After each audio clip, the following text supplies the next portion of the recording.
सर्वेभ्यो नमो नमः। कक्षा में उपस्थित सभी सदस्यों का आदर सहित अभिवादन एवं स्वागत भी। सभी सदस्य अपने अपने इष्टदेव का ध्यान करें। माता गायत्री के मंत्रों का एक बार उच्चारण अवश्य करें। साथ ही अपने प्रेरणा के स्रोत एवं अपने गुरुजनों को भी अंतर्मन से अभिवादन कर ले। हम लोगों के द्वारा प्रतिदिन कुंडली फलादेश पर आधारित कक्षा आयोजित की जाती है। पूर्व में कई सप्ताह से यह एक विषय वस्तु चर्चा बन रही थी कि गुरुजी मासिक राशि फल, दैनिक राशि फल हम लोग कैसे देखते हैं। ठीक उसी प्रकार लग्न फल भी होता है, लेकिन हम कोई भी कार्य अपने दिमाग से सोचते हैं, मानसिक स्थिति अपने विवेक के आधार पर, यानी कि यह जो मानसिक स्थिति है उसी के आधार पर हम अपने कार्यों का रूपरेखा तैयार करते हैं, उसी पर अमल करते हैं। शरीर तो प्रतिनिधित्व करता है, लेकिन कार्यों के प्रति प्रेरित करना या कार्यों के प्रति मन का अलगाव करना, यह मन का ही बात है जिसके प्रतिनिधित्व चंद्रमा करते हैं। इसलिए राशि फल एवं लग्न फल में दोनों में अंतर है। यह राशि फल हमारा मानसिकता का द्योतक है कि हमारा जीवन यापन सामान्यतः कैसा चलने वाला है, हमारा बर्ताव कैसा होने वाला है। तो कोई ना कोई कुंडली को किसी न किसी राशि को आधार माना ही जाएगा। तो आज की कक्षा में हमने तुला राशि को आधार माना है। आज की इस चर्चा में हमने तुला राशि को आधार माना है कि तुला राशि का मासिक राशि फल कैसा होगा। दैनिक राशि फल देखने के लिए मुख्य रूप से हम लोग चंद्रमा के गोचर को देखते हैं कि चंद्रमा का गोचर कैसा है। वह दैनिक गोचर के लिए, हालांकि दैनिक राशि फल हो, मासिक राशि फल हो, वार्षिक राशि फल हो, सभी राशि फलों की चर्चा में या प्रदेश करने में सभी ग्रहों की आवश्यकता होती है। अब रही सवाल कि राशि फल में मुख्यतः कितने प्रकार के प्रश्न लोग पूछते हैं। तो मासिक राशि फल में सामान्यतः लोग स्वास्थ्य के बारे में पूछते हैं। और क्या पूछते हैं? और भी तो बहुत कुछ हो सकता है पूछने के धन के लिए। बारे में, करियर के बारे में, हाँ, कार्य के बारे में, कार्य कहिए या कैरियर कहिए, जो भी कहिए, बात लगभग दोनों में समरूपता काफी है। कार्य के लिए हो गया, इसके अलावा और भी व्यक्तिगत विवाह कहिए, प्रेम विवाह कहिए, विवाह कहिए, व्यक्तिगत संबंध कहिए, वैवाहिक जीवन कहिए, यानी कि एक जो व्यक्तिगत संबंध होते हैं, वैवाहिक जीवन है, खास मित्रता वगैरह से संबंध कैसे रहेंगे, हम उसको वैवाहिक जीवन ही लिख लेते हैं, या मित्रता। संतान के लिए भी पूछते हैं। अच्छा, ठीक है, वैवाहिक। इसके बाद में आपका भी कहना उचित ही है, ठीक है, सभी कुछ। इसके बाद में आमदनी के बारे में भी पूछते हैं कि आय कैसा रहेगा, पारिवारिक स्थिति कैसी रहेगी।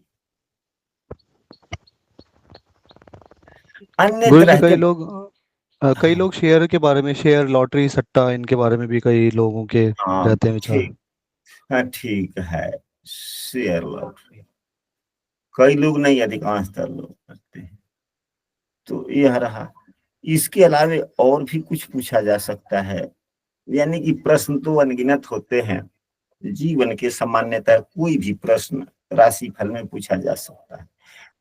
तो हम लोग सबसे पहले शुरुआत करते हैं जिस प्रकार हम लोगों ने चर्चात्मक बात की कि स्वास्थ्य कैसा रहेगा, स्वास्थ्य कैसा रहेगा।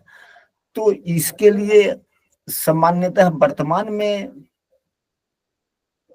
चल रहे गोचर के आधार पर हम लोग सुझाव या सलाह देने का प्रयास करते हैं। अभी वर्तमान की जो स्थितियां हैं, लगभग सभी ग्रह, अधिकांश, सभी तो नहीं कह सकते, अधिकांशतः ग्रह, जिसमें 5 ग्रह ऐसे हैं, सूर्य, शनि, यहीं पे सूर्य देव, शनि देव, राहु देव, और कौन कौन से ग्रह हैं, बुध देव एवं शुक्र देव। ये सभी ग्रह, 5 ग्रह गोचर में अभी मीन राशि में गोचर कर रहे हैं। देव गुरु बृहस्पति 10th भाव में गोचर कर रहे हैं। चंद्रमा एवं मंगल गोचर 12वें भाव में कर रहे हैं। केतु देव दूसरे भाव में गोचर कर रहे हैं। ये है ग्रहों के गोचर की अनुपात, यानी कि 1 2 3 4 यह ग्रह हो गए, 4 ग्रह वे हो गए, बाद बाकी शेष सभी ग्रह मीन राशि में गोचर कर रहे हैं। और हम लोगों को फलादेश, हम लोगों को चर्चा करना है कि यदि तुला राशि की लग्न कुंडली हो, भले तुला राशि का कुंडली हो जिसमें चंद्रमा, जो राशि फल है वह तुला राशि वालों के लिए किस प्रकार। तो सबसे पहले स्वास्थ्य के दृष्टिकोण से जब भी हम लोग चर्चा करते हैं तो स्वास्थ्य के दृष्टिकोण से किस भाव की चर्चा होती है? छठे भाव की गुरुजी। छठे भाव का विचार किया जाता है। छठे भाव के, अब आपके राशि के स्वामी, तुला राशि के स्वामी अभी तुला राशि के स्वामी जो शुक्र देव हैं, वे स्वयं अपनी राशि से छठे राशि में बैठे हुए हैं। तो यह थोड़ा कमजोर दिखा या नहीं दिखा? दिखा गुरुजी। साथ ही इनके साथ शनि देव, बुध देव, राहु देव भी।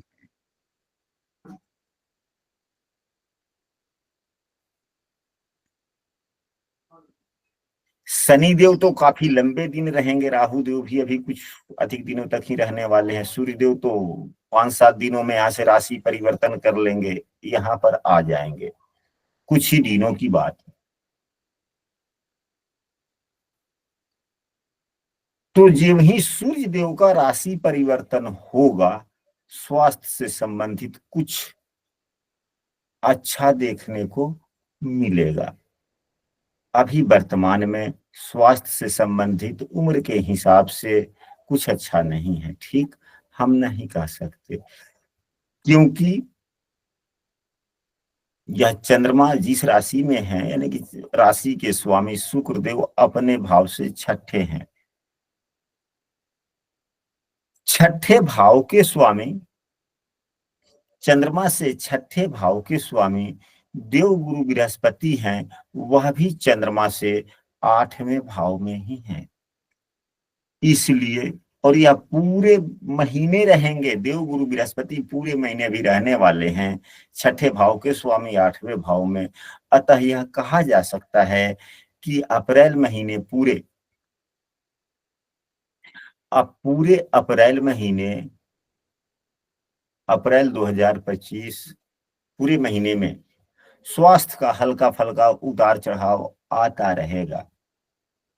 अनेक प्रकार की शारीरिक समस्याएं हो सकती है, कारण कि यहाँ पर कितने ग्रह हैं चंद्रमा से छठे भाव पे? 1 2 3 4 5 ग्रह हैं। तो 5 ग्रह, यदि 1-2 ग्रह रहते हैं तो हम लोग बीमारियों का नाम लेते हैं, क्या करते हैं? बीमारी का नाम लेकर बताते हैं। परंतु जब 3 या 3 से अधिक ग्रह होते हैं तो हम लोग तरह तरह की शारीरिक समस्या कह सकते हैं। तो साथ ही चंद्रमा, गुरुजी प्रणाम। गुरुजी, चंद्रमा से छठे भाव में जो तुला राशि में है, तो हाँ, तो चंद्रमा लग्न जन्म कुंडली का चंद्रमा यहाँ तीसरे भाव में है, तो जी जी तीसरे से छठा देखेंगे ना, जब राशि फल की बात आएगी तो चंद्रमा की प्राथमिकता देंगे ना। जी। चंद्रमा से छठे तो बृहस्पति हो गए, माने भाव उनका बृहस्पति का हो गया छठा। हाँ, और भाव के स्वामी भी, छठे भाव के स्वामी भी और पूरे भाव अपने के स्वामी को देखना। यहाँ चंद्रमा जिस राशि में है उससे 8वें चले गए ना, यानी कि छठे का जी स्वामी 8वें चला गया। तो उम्र के हिसाब से अब कोई जवान है, स्वस्थ है, तो उसको स्वास्थ्य संबंधी समस्याएं थोड़े होगा, दूसरे प्रकार की समस्याएं होंगी। जी अगर कोई पहले से थोड़ा उम्र दराज है या पहले से थोड़ा स्वास्थ्य खराब चल रहा है या वैसे रोगी स्वभाव का व्यक्ति, कितना व्यक्ति होता है सामान्यतः रोगी भी होता है, परमानेंट दवा खाता रहता है, तो वैसे व्यक्तियों के लिए तरह तरह के नई बीमारियों का शुरुआत भी हो सकता है, जो बीमारियां लंबी भी चल सकती है, क्योंकि छठे का स्वामी 8वें में गए हैं। अब बहुत से व्यक्ति ऐसे होंगे कि अब देवगुरु बृहस्पति पर किन किन ग्रहों की दृष्टि पड़ रही है, जरा सा इसमें से देखा जाए तो शनि की दृष्टि पड़ रही है। शनि यहाँ पर है तो गोचर के शनि की दृष्टि देवगुरु बृहस्पति पर पड़ रही है। और यह चंद्रमा से किस किस भाव के स्वामी हैं? 1 2 3 4 5, चौथे एवं 5वें भाव के स्वामी हो गए, देख लिए। शनिदेव तीसरी दृष्टि से, और तो कोई ग्रह नहीं देख रहा है, केतु देव देख रहे हैं। शनि तो 9वें भाव में न है गुरु जी। यह तो जन्म कुंडली के शनिदेव हैं और यह गोचर के शनिदेव अभी मीन राशि में है ना। जी जी जी जी जी, गोचर देखना है। हाँ, गोचर तब राशि फल में, मासिक राशि फल में गोचर आप देखेंगे या जन्म कुंडली वाली गुरु? गोचर गोचर अभी ज्वाइन किए हैं तो गुरु जी कोई बात नहीं, कोई बात नहीं, ऐसे हो जाता है अक्सर। यदि कोई इस चर्चा में, यदि कोई कक्षा में नया है और हमारे प्रतिदिन की कक्षा में शामिल होना चाहते हैं तो स्क्रीन पर दिख रहे नंबर पर व्हाट्सएप पर कक्षा में कंटिन्यू हो सकते हैं, या इस वीडियो के डिस्क्रिप्शन में हमने अपने व्हाट्सएप समूह का लिंक भी दे दिया, वहां से भी आप शामिल हो सकते हैं। अब यहाँ पर देखा जाए इस शनि देव, देखिए सीखना अलग बात है, फलादेश करना अलग बात है। सीखने में जो चीज आप कई दिनों में सीखते हैं या कई दिनों में समझते हैं, उन चीजों को फलादेश में कहने के लिए आप कुछ क्षण में कह देते हैं। कह देते हैं कि नहीं कह देते हैं? कहते हैं गुरु जी। कह देते हैं। तो कहना अलग चीज है, सीखना अलग चीज है। अब यहीं पे समस्या आई। अब यहाँ पर देव गुरु बृहस्पति काफी लंबे दिनों से, लगभग 1 वर्ष से विपरीत राजयोग बना रहे हैं। चंद्र कुंडली से चंद्र राशि से तुला राशि के स्वामी, तुला से छठा पड़ता है मीन राशि, और मीन राशि के स्वामी यानी कि चंद्रमा से छठे भाव का स्वामी चंद्रमा से 8वें भाव में बैठा हुआ है। और अभी शनिदेव अभी आए हैं गोचर करके, अभी अंशात्मक मान इनका 0 के ही आसपास में, अभी 1 भी नहीं हुआ। यानी कि शनिदेव अभी पावर में नहीं है, शनिदेव में बल नहीं है, शनिदेव में बल नहीं है। बल नहीं। अंशात्मक मान कम है तो बल होगा? नहीं गुरु जी। गुरु जी अब हम आप लोगों से पूछना चाहते हैं कि छठे का स्वामी जब 8वें गया तो विपरीत राजयोग बना या नहीं? गोचर के कारण विपरीत राजयोग चंद्रमा से छठे भाव का स्वामी 8वें में गोचर में है, तो गोचर के कारण विपरीत राजयोग बना या नहीं बना? बन गया गुरुदेव। मतलब कैसे बना वो हमको नहीं समझ में आया। गुरु जी चंद्रमा की दृष्टि भी है तो अगर शुभ ग्रह की नहीं छठा है, ठीक है गुरु जी, बन गया।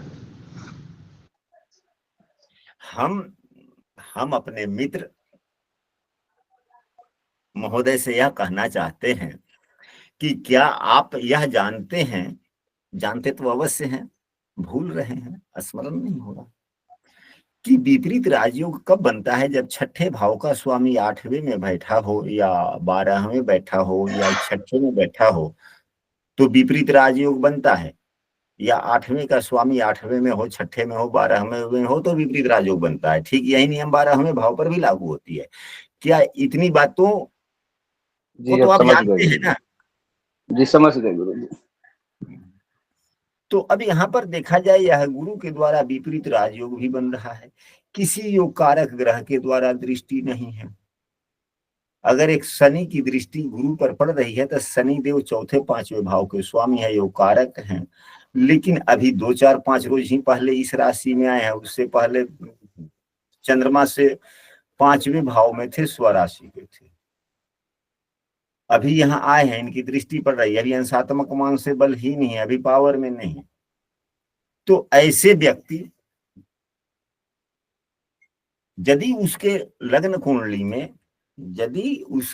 कुंडली में बहुत ऐसे व्यक्ति भी होंगे जो तुला राशि के होंगे, और लग्न कुंडली में यदि शेयर बाजार या आकस्मिक धन लाभ के योग बन रहे हैं और उनकी दशाएं राहु की चल रही हो, बुध की चल रही हो या गुरु की चल रही हो,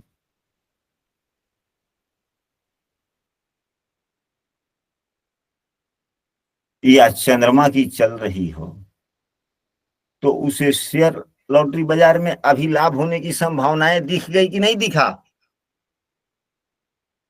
क्योंकि शेयर बाजार लॉटरी वह क्या होता है, वह मानसिक रूप से व्यक्ति को मजबूत जो होता है या आकलन करने की क्षमता शक्ति जिसे होता है वही तो रिस्क लेता है ना।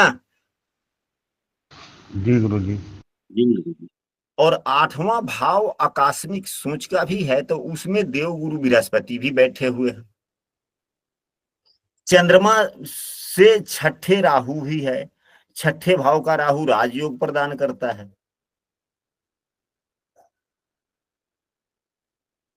चंद्रमा से छठे राहु राजयोग प्रदान करता है, नहीं करता है?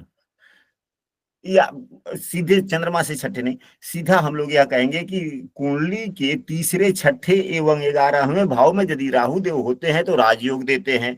तो यहाँ तो चंद्र कुंडली की फलादेश हो रही है, तो राहु देव छठे में है या राजयोग प्रदान किए, विपरीत राजयोग बन रहा है। छठे का स्वामी 8वें में गया, वह भी हो गया, और 8वें भाव में चंद्रमा से 8वें देव गुरु बृहस्पति है। आकस्मिक सोच चंद्रमा को प्रदान कर, मतलब कि आकस्मिक सोच नहीं, जो आगे अनुसंधानिक वाली बात है तो वहां ज्ञान दे ही रहे हैं। और यदि कुंडली में शेयर लॉटरी बाजार या आकस्मिक धन लाभ के योग पंचम भाव से बन रहे हैं और संबंधित ग्रहों की पंचमेश की दशा चल रही हो, 5वें के स्वामी की दशा चल रही हो, या राहु भी आकस्मिक धन लाभ करवाते हैं, बुध भी करवा देते हैं, देवगुरु बृहस्पति भी करवा देते हैं। अगर इन ग्रहों की या 5वें भाव के स्वामी की अगर दशा चल रही है तो क्या शेयर बाजार लॉटरी में लाभ होने की संभावनाएं बनती है कि नहीं बनती है? बनती है गुरुदेव। बनती है। हम सबों को पढ़ने के लिए ढेर सारे विषय वस्तु आ जाते हैं। अब इसके बाद में कुछ अन्य विषय वस्तु पर चलते हैं। चंद्रमा से 12वें भाव में केतु भी हैं, सूर्य देव राहु से युक्त हैं, शनि भी साथ में है, राहु से शुक्र भी युक्त हैं, चंद्रमा से 12वें केतु। 12वें भाव अगर प्रभावित हो, 12वें भाव का स्वामी भी राहु से युक्त है, शनि से युक्त है, सूर्य से युक्त है, तो नेत्र संबंधी भी समस्याएं हो सकती है। लेकिन एक बात और है कि जब ज्यों ही सूर्य देव का राशि परिवर्तन संभवतः 14 तारीख को होने वाली है, तो ज्यों ही 14 तारीख को होगी तो सूर्य देव कहाँ चले जाएंगे? अपने उच्च राशि में जाएंगे ना। जी गुरु जी। फिर यह आरोग्यता को मजबूत देंगे, मतलब कि उस सूर्य देव आरोग्यता के भी कारक हैं। तो स्वास्थ्य थोड़ा अच्छा हो सकता है, सामान्यतः स्वास्थ्य होने की, अच्छा होने की आशंका। परंतु एक बात और है जो सत्य भी है, इसको समझना होगा। अभी 2-3 दिन ही पहले मंगल देव या अभी वर्तमान में, क्योंकि आज तारीख कितना है, 7 तारीख है ना, जी गुरु जी। तो आज मंगल देव कर्क राशि में है। किस राशि में है? कर्क में गुरु जी। कर्क राशि में। कर्क राशि में चंद्रमा है। चंद्रमा से चौथे हैं, यानी कि तुला राशि से चौथे नहीं, तुला राशि से 10वें भाव में मंगल हैं गोचर में, और अपने नीच राशि के हैं। अगर उच्च राशि, स्वराशि या अपने मित्र राशि के होते तो यह कर्तव्य क्षेत्र में उदारता बढ़ाते। क्या बढ़ाते? उदारता। कर्तव्य कार्य क्षेत्रों में कर्तव्यशीलता की तरफ लेकर जाते, उदारता की तरफ लेकर जाते, नए जोश उत्साह के साथ में काम करने की क्षमता की तरफ लेकर जाते, लेकिन उन सबों में कमी देखने को मिली। हो सकती है। एवं 10वां भाव किसका भी होता है रिश्तों में? पिताजी का गुरु जी। 10वां भाव पिता का होता है। रुके जरा बोर्ड साफ करते हैं।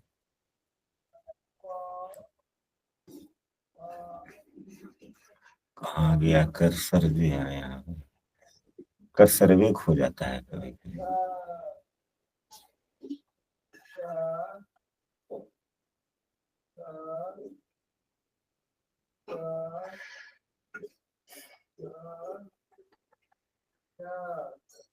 चंद्रमा, मंगल, केतु, हाँ चलिए। 10वें भाव में चंद्रमा से 10वें भाव में नीच के मंगल हैं। नीच के मंगल होने से क्या क्या हो सकता है?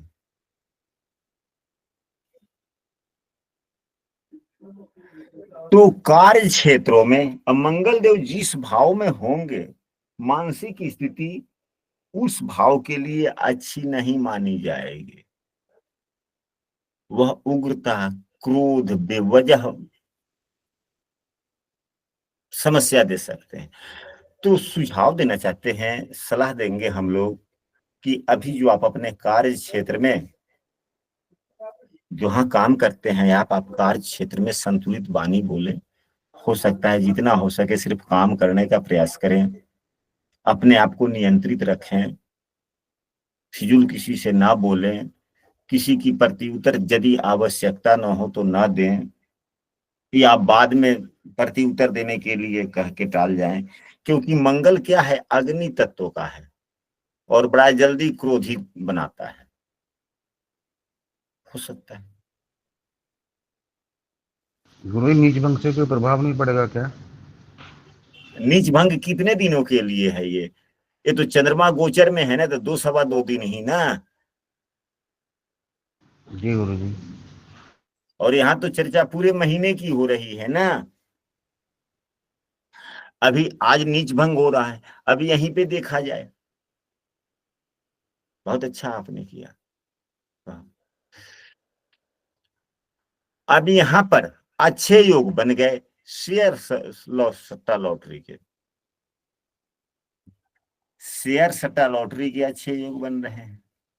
पंचमेश जो शनि है वो अपने से एक भाव आगे धन भाव में है, और धन के कारक ग्रह देवगुरु बृहस्पति की राशि में भी हैं, और देवगुरु बृहस्पति को ये देख भी रहे हैं। एक देवगुरु बृहस्पति के द्वारा विपरीत राजयोग बना। तो तीसरा, अभी गोचर के कारण मंगल एवं चंद्रमा का नीच भंग भी राजयोग हुआ। यदि शेयर सट्टा लॉटरी के अन्य योग बन रहे हैं तो यह जो 2-2.25 दिन है समय मिला, देवगुरु बृहस्पति के द्वारा विपरीत राजयोग जो लंबे दिनों से चल रहा है, और उसमें चंद्रमा के द्वारा भी या मंगल के द्वारा भी नीच भंग हो गया, और 10वें भाव का नीच भंग और अधिक लाभ दे देता है। गुरु जी, गुरु शुक्र का राशि परिवर्तन भी है गोचर का। गोचर में गुरु शुक्र का राशि परिवर्तन भी, शुक्र भी धन के अभिलाषी ग्रह है। तो यदि ऐसे व्यक्ति के जिसके शेयर लॉटरी के जो अगर सूत्र हैं उनके कुंडली में लग रहे हैं, योग हैं, तो अभी उनके लिए अच्छा समय है या बुरा समय है? अच्छा समय गुरु जी। अच्छा समय है। तो यही 2 सवा 2 दिन अच्छा समय है। अब इस 2 सवा 2 दिन में कब अच्छा समय आएगा? तो सभी ग्रह तो अपने अपने स्थिति में ही रहेंगे, लेकिन चंद्रमा की स्थिति बदलती रहेगी। अभी चंद्रमा का अंशात्मक मान क्या है? क्योंकि उसमें समय का बहुत बड़ा महत्व होता है, समय का बहुत बड़ा महत्व होता है। अभी वर्तमान में चंद्रमा की जो अंशात्मक मान है वह 17.9, यानी कि 17 अंशों के हैं, 17.25 के भी नहीं है। तो 17.25 अंश या छठा नौमांश हो गया। छठा नौमांश कर्क राशि का छठा नौमांश कौन सा होता है? तो 9 3 27 और 6 33। धनु राशि के नौमांश धनु में है। किसमें है? धनु राशि में है। धनु राशि में।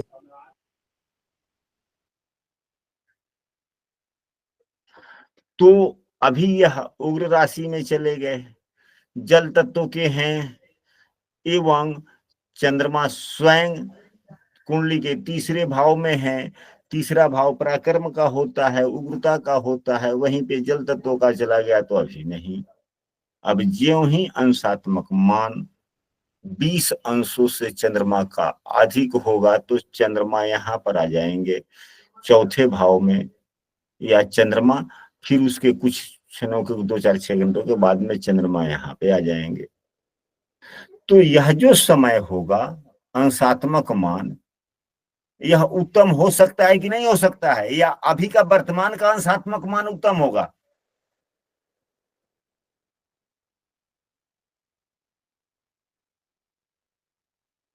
जब चर्चा चल रही तो आप धनु लोग। राशि का उत्तम होगा गुरु जी। हाँ जी। धनु राशि में चंद्रमा उत्तम रहेंगे क्योंकि गुरुदेव की राशि है। अतः वो धनु राशि है, ठीक है, लेकिन वह तीसरे भाव में है ना। चंद्रमा अपने राशि से जिस राशि में है, तुला राशि से तीसरा हो गया।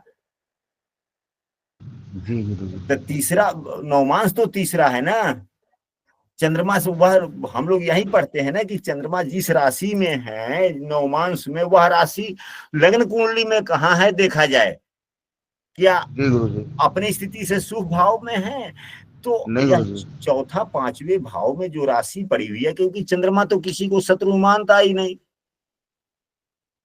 और यह शनि क्या है? शनि जो कारक ग्रह भी तो है। जी गुरु जी। और देवगुरु बृहस्पति तीसरे एवं छठे के स्वामी होकर के अकारक भी तो बन गए ना। जी गुरु जी। अब यहाँ पर ठीक है, आपका भी सोच उत्तम ही है, लेकिन सोच में थोड़ा सा जितना हम लोग अंदर तक जाकर सोचेंगे उतना ही अच्छी बात है। तो अब देवगुरु बृहस्पति की राशि में होना अच्छा बात है तुला राशि वालों के लिए, या शनि की राशि में होना अच्छा बात है? शनि की राशि में गुरु जी। इसीलिए तो हमने कहा है कि जो ही चंद्रमा का अंशात्मक मान 20 अंशों से थोड़ा अधिक हो जाएगा, शनि की राशि में चंद्रमा चले जाएंगे। शनि देव इनके लिए योग कारक ग्रह बने हुए हैं, मानसिक कुंडली के लिए, चंद्र कुंडली के लिए चौथे पांचवें भाव के स्वामी बनकर। हाँ, अगर प्रश्न शारीरिक क्षमताओं के लिए होता तो लग्न कुंडली का विचार किया जाता, तब अच्छी बात नहीं थी। अलग अलग प्रश्नों पे अलग अलग प्रकार से हम लोग देख सकते हैं। साथ ही अभी यहाँ पर चला जाए, जब जो मंगल देव जो है यहाँ पर 10वें भाव में चंद्रमा से 10वें नीच के हैं, चंद्रमा से 10वें नीच के हैं। 10वां पिता का है, 10वां भाव पिता का होता है। तो पिता का भी समस्याएं हो सकता है। पिता के लिए तो लग्न हो गया ना, पिता के लिए जैसे चंद्र कुंडली इस व्यक्ति के लिए, तो इस व्यक्ति के पिताजी जो होंगे उनके लिए तो चंद्रमा से 10वां भाव ही पिता का भाव हो गया, और उन्हीं के भाव में मंगल नीच का हो गया। तो उग्रता, क्रोध इत्यादि इन महीनों में तुला राशि वालों के पिताजी को भी हो सकती है, होने की यहाँ संभावना है। पिताजी से यहाँ पिताजी से नहीं बनेगी गुरुजी इनके। नहीं बनेगी। पिताजी के स्वास्थ्य को भी बिगाड़ सकते हैं, पिताजी से कुछ अनबन भी हो सकती है। हालांकि पिताजी से अब अनबन होगी या पिताजी का स्वास्थ्य खराब होगा या पिताजी के ही थोड़ा सा गुस्सा उस्सा का प्रकोप बढ़ जाएगा, इनके पिताजी को भी हो सकता है ना, कोई भी एक चीज होगा। वह तो पूरी लग्न कुंडली के ऊपर में निर्भर करता है कि भाई लग्न कुंडली का क्या रही है, लग्न कुंडली का क्या रही है।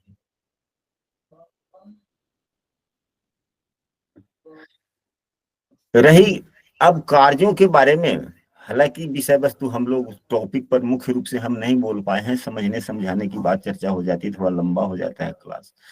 रही बात कैरियर के लिए या कार्य के लिए, तो यह बहुत ही अच्छा महीना है, सामान्यतः बहुत ही ठीक ठाक है, क्योंकि छठे भाव जो होते हैं, छठा भाव करियर के लिए अच्छा माना जाता है और इसमें अधिकांशतः ग्रह इसी भाव में है। कोई ग्रह अगर खराब है तो कोई अच्छे भी होंगे, नवमांश में कोई अच्छी स्थिति है तो कोई बुरी स्थिति भी हो सकती है, तो औसत रूप से अच्छा हो, किसी को थोड़ा सा अच्छा किसी को बुरा।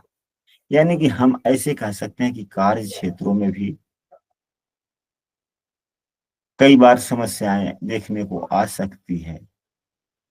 और तुला राशि वालों के लिए हम ऐसे कह सकते हैं, ऐसे लोग कहते हैं गांव समाज में, आप लोगों के इलाके में भी कहते होंगे कि हमारे धैर्य की परीक्षा मत लो, हमारे धैर्य की परीक्षा ना लो।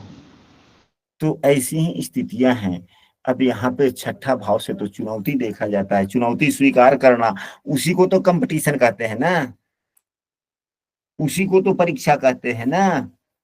तो जीवन रूपी की जो जीवन को आगे बढ़ाने में कार्य रूपी जो चुनौतियां होती है, वह तुला राशि वालों के हिम्मत को,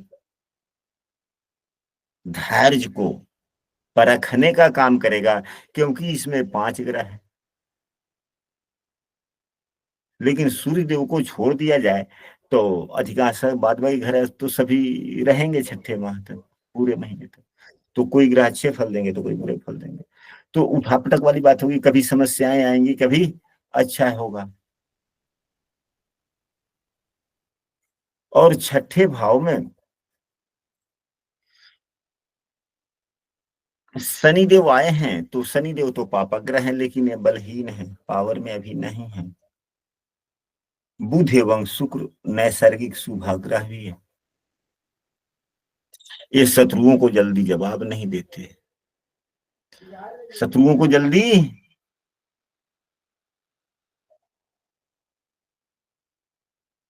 जवाब नहीं देते, तो विरोधी भी सर उठाते रहेंगे,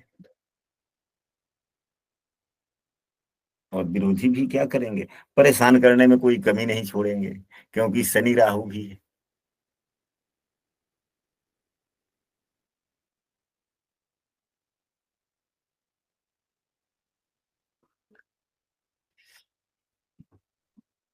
अब कार्यों के लिए जहां तक बात हो, अभी कुछ क्षण पहले हम लोगों ने चर्चा किया, चंद्रमा से 10वें भाव में मंगल नीच क्या है, कार्य क्षेत्र में समस्याएं आ सकती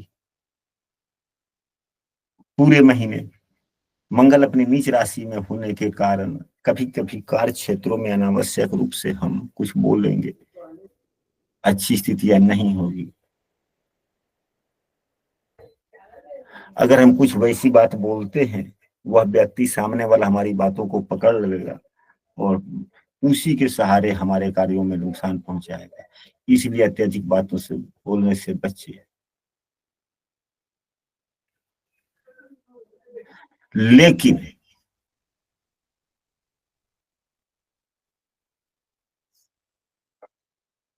यह संभवतः पूरा महीना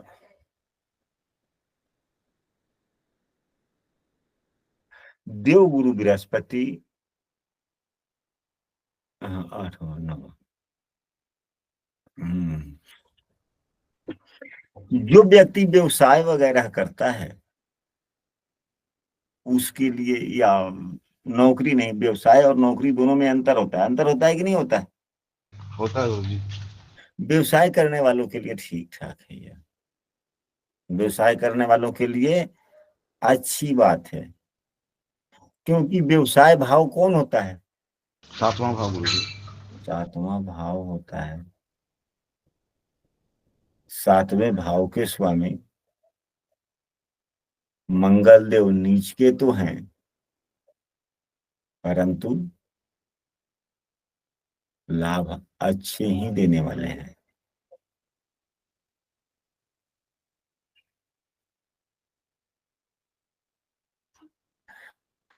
व्यवसाय में लोग अपने बारे में ज्यादा सोचता है,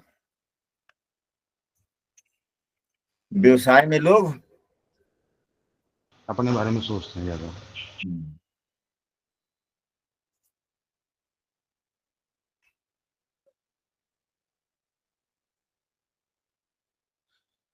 और जब अपने बारे में जब सोचेगा तो वैसे भी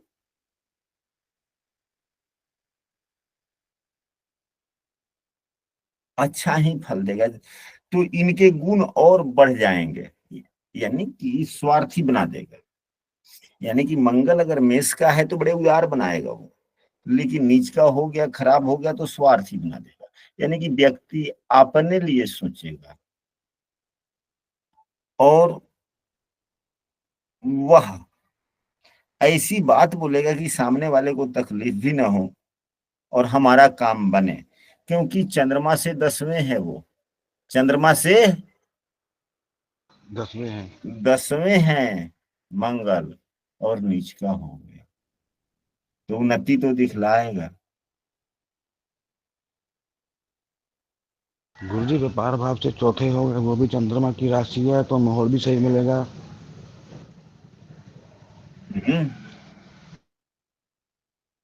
अन्य राशि वालों के लिए थोड़ी ठीक नहीं होगी, लेकिन चंद्रमा से 10म में भी है, चंद्रमा की राशि भी है, या व्यापार के लिए तो उत्तम वाली बात है, और कई भी कई कारण हो सकते हैं।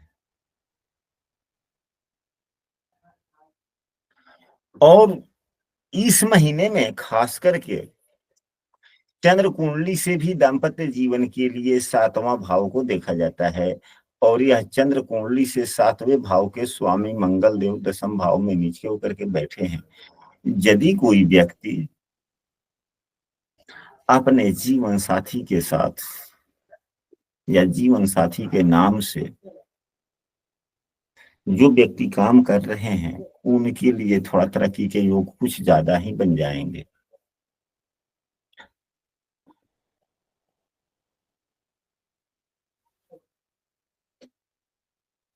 और भी कई प्रश्न हो सकते हैं, उस पर हम लोग गुरु जी गोचर। 7वां भाई नीच का बैठे हुए हैं, तो माने पत्नी का।